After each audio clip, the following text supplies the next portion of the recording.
Hello, I'm Dr. Groom, and I'm looking forward to working with you today. Our lesson is based on a book written by Carol Boston Weatherford entitled Schomburg, The Man Who Built a Library, illustrated by Eric Velasquez. This book tells about Arturo Schomburg and his life collecting books to add to the famous Black History Library in Harlem, New York. That music we just heard was jazz. Have any of you ever listened to jazz? Let me know by using our hand signals, 1 for yes and 2 for no. Hold them up so I can see clearly. Well, it looks like we have a mix. Some have listened to jazz, but others have not, and that's okay. What's important to know is that every good jazz band has a mix of instruments that all work together to give us that magical sound so many love. Reading comprehension is like a jazz band. There are many different parts that all work together to give us the magic of understanding what we read. In today's lesson, we will focus on how the author uses reasons and evidence to support points in an informational text. Let's get started. Have you ever heard anyone say, "Get to the point"? What do you think this means? Think about it. Someone said, "Hurry up." I talk a lot, so I've heard that a time or two myself. But what they really mean is, you're giving me a lot of details. What is the important thing you want me to know and why?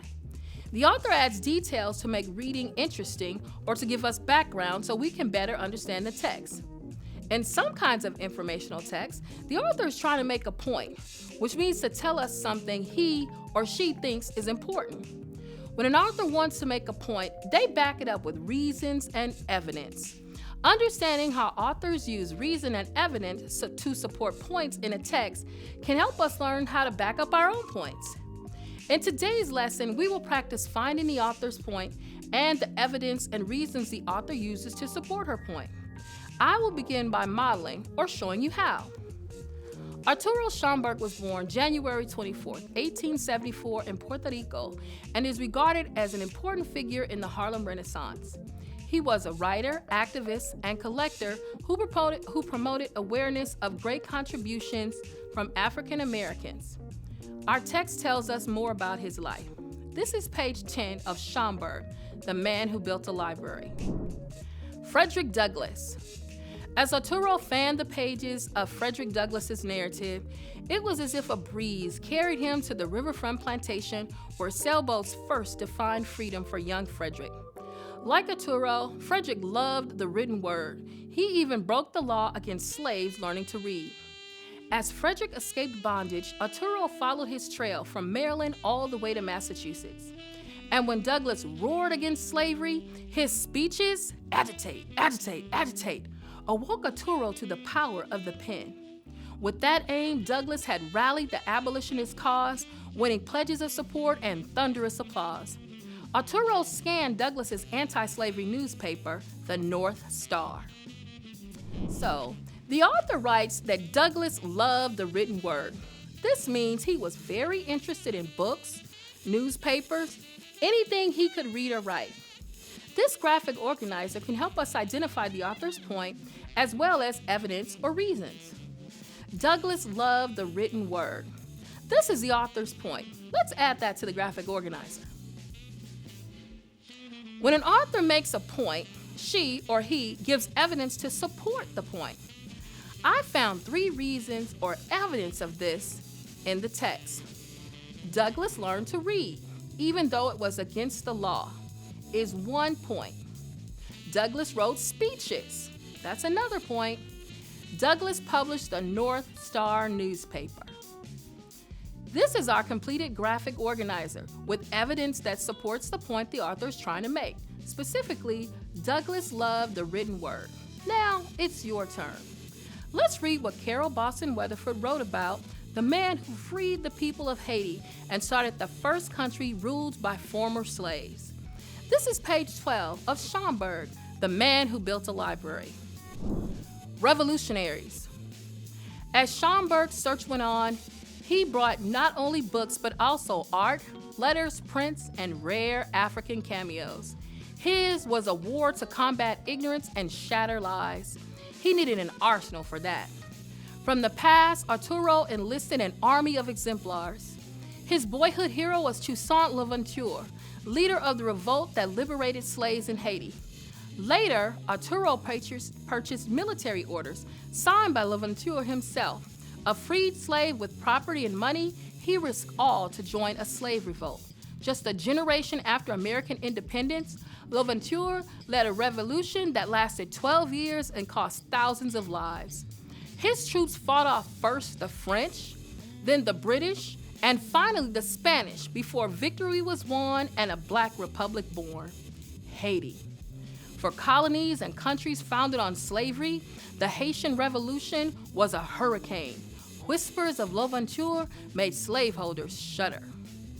This page is about Toussaint Louverture. As we try to find the author's point, let's think about if the author considers him a hero. Let me know by using our hand signals, 1 for yes and 2 for no. Hold them up so I can see clearly. Okay, I see mostly ones, and you're correct. The point is, this part of the text is that Louverture was a hero. Let's add that to the graphic organizer. As we read the text, are there reasons or evidence to support the point that he was a hero? Yes, that is good. There's evidence. He worked to free the slaves. Abraham Lincoln freed the slaves in our country. He was a hero. Let's add that to our graphic organizer. Do we see any more evidence to support the point that he was a hero? Okay, you're right. He led a revolution. He was a hero. This is evidence the author uses to support the point that Louverture was a hero.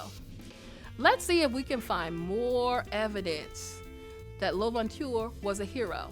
I'm going to reread part of the passage again. You follow along and look for evidence. Just a generation after American independence, Louverture led a revolution that lasted 12 years and cost thousands of lives. His troops fought off first the French, then the British, and finally the Spanish before victory was won and a black republic born, Haiti. For colonies and countries founded on slavery, the Haitian Revolution was a hurricane. Whispers of Louverture's name made slaveholders shudder. What evidence can we add to our graphic organizer to support the point that Toussaint Louverture was a hero? Yes, that's what I was looking for. He won victories. George Washington led our revolution in our country, and he won many war victories. He was a hero. We can add he won victories. This is part of the evidence the author uses to support her point that Louverture was a hero. We have time for one more quick example. We know that Arturo collected books so black people could learn about their history and be proud. During this time, most people, black or white, did not know about all the great things black had done to make life easier or safer. Read this short text about the black inventors and look for the author's point and the evidence and reasons used to support the point. February is Black History Month, but we should celebrate these magnificent black inventors throughout the year. Everyone should learn about the contributions of black inventors because they help make life better for all.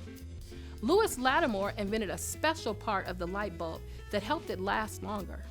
Because of his invention, we now have electric lights that everyone can afford. Another inventor, Garrett A. Morgan, also helped light the way. He invented the traffic light. After his invention, traveling on roads was safe and traffic was easier to control. Lastly, Alexander Miles invented automatic doors on elevators to keep passengers safe. His invention kept people from falling down the elevator shaft. Everyone has an easier and safer life now because of these inventions. So, what point do you see in this text that is supported by evidence or reasons? Shout it out. Okay, black inventors help make life better. Let's add that to our graphic organizer. Now, let's look in the text for evidence or reasons the author gives to support that point. If life is better, how do we know? Or what evidence did the author provide? Okay, let's add that. Lewis Lattimore gave us affordable electric lights. What other evidence included in the text supports the point? How is life better? Yes, we can add that. Garrett A. Morgan gave us traffic lights that made roads safer. One more.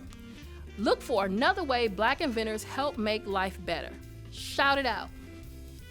Yep, more evidence. Alexander Miles invented automatic elevator doors to keep people safe. Now we've completed the graphic organizer. We can see the author's point and the reasons or evidence she included to support her point. Today, we added another instrument to our jazz band of comprehension. Remember that you can use evidence and reasons to support and strengthen your point next time you want to ask for something. This week, think about one thing you would really like to change at your school. It could be more time at recess or being allowed to use your device during the school day. State your point and find solid evidence or reasons to support your point. Share this with a trusted adult, your teacher, or friend. You might be surprised at what they say. Thank you for learning with me today. See you next time.